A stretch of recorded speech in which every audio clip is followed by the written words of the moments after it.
All right, Shane. So next, hey, we're already talking LSU, so let's jump on down to Baton Rouge, where their star player down there, they don't have a quarterback settled either down there in Baton Rouge. But what they do have is Kayshon Boutte, who may be the best receiver in the country. And this was a very, very interesting comment here from Brian Kelly on his star receiver, Kayshon Boutte, and their growing, I guess you could say, relationship. Coach, could you give us an update on Kayshon? Just your relationship with him, what you've seen out of him, et cetera, and his health, of course. We're in the process of building a relationship. I would say I know his last name right now, and I say that only because we're in that process of he's re-engaging. He's been injured.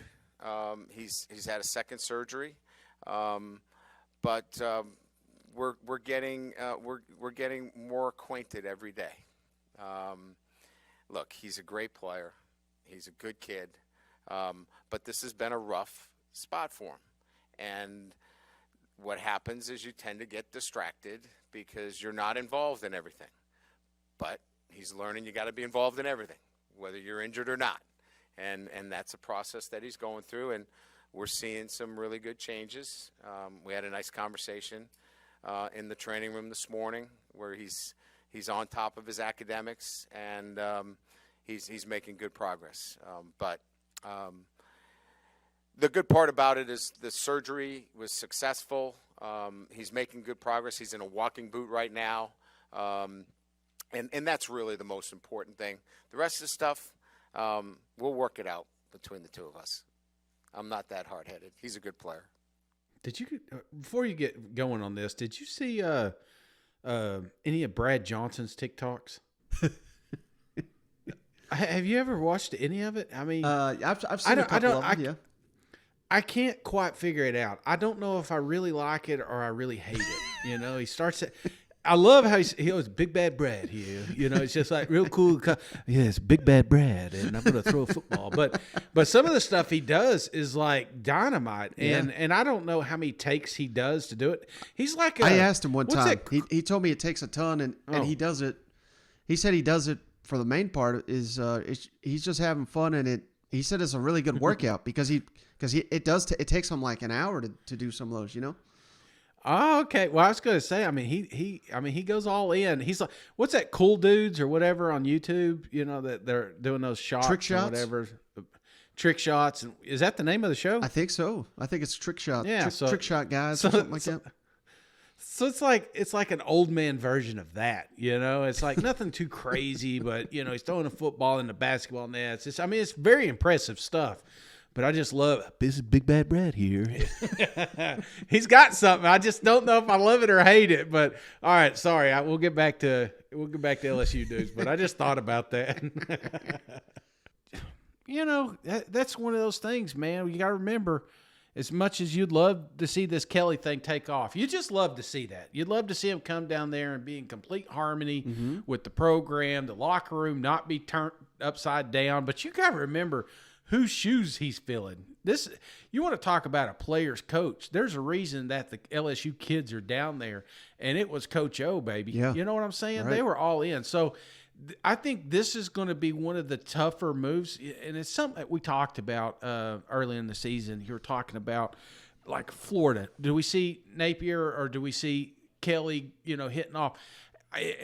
The Kelly thing, I think, could hit more than I do in Florida, but it's going to take a locker room, everybody's got to buy in. Right. And it sounds to me just from these comments that's what Boutte's one of those guys that just hasn't bought in yet. And he's not going to beg you to hang out in LSU, even though these lawyers are going to pay you to stay. But you still are going to have to buy into what Kelly's doing. You're still going to have to buy back into this team and realize that this is the same football team that it was last year. So I don't know, man. That's just kind of one of those things that could go on to the regular season, right? Or it may be one of those things he finally buys in. So I don't know. I really think this is just part of kind of like what you're trying to hit at here, Shane. When a new regime comes in, them trying to get buy-in, even from a guy that we all know is probably a guaranteed lock to be a first-round pick as long as he's healthy. And, I don't want to call out any players because who knows really at the end of the day, but LSU's way more talented than they've been showing on the field. So I think they need this, Shane. Even these guys, I'll call out one guy that's not there anymore, Stingley. I mean, that guy didn't really even show up since his freshman year. And, hey, more power to him. He's going to be a first-round pick in the upcoming draft. You know what I mean? So in the end of the day, it worked out for him. But that didn't work out for LSU. You know what I mean? And that's why they were losing all these damn games, because you got elite players not fully bought in or banged up or, hell, even to start the 2020 season, people overlooked the fact that Stingley, perfect example, just right on the eve of the season, the Mississippi State game, he had to go to the hospital and he was out and no one declared, what the hell happened there. It's just, you can't have this shit. You don't see this at Georgia and Alabama with players. You see it once in a blue moon, but when this is multiple seasons of issues at LSU, that's why they're losing all these games, and that's why Brian Kelly's a coach right now, because he's saying this shit is not going to fly here if we want to win the national championship, and if we're not here to win the national championship, what the hell are we doing here? That's exactly right, man. Individuals play in the NFL, teams play in college, and you think about Sam Pittman coming to Arkansas. The only reason those guys took off so well is because they played together as a team, as a collective group. It wasn't that they were just loaded with NFL talent, which turns out that they had some, but it was one of those that they had to have the locker room buy in, and they bought in completely. So LSU has been disconnected from that. It's been a whole bunch of eyes, man.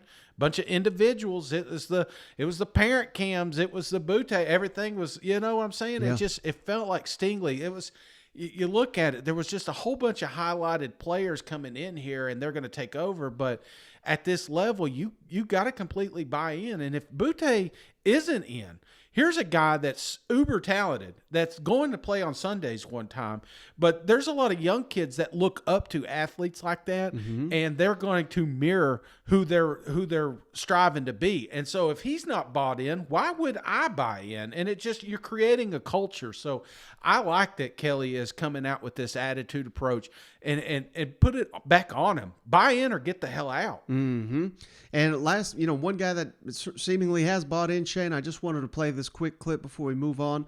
Myles Brennan, obviously LSU just added Jaden Daniels, the transfer quarterback, and a lot of people were saying, oh, poor Myles Brennan.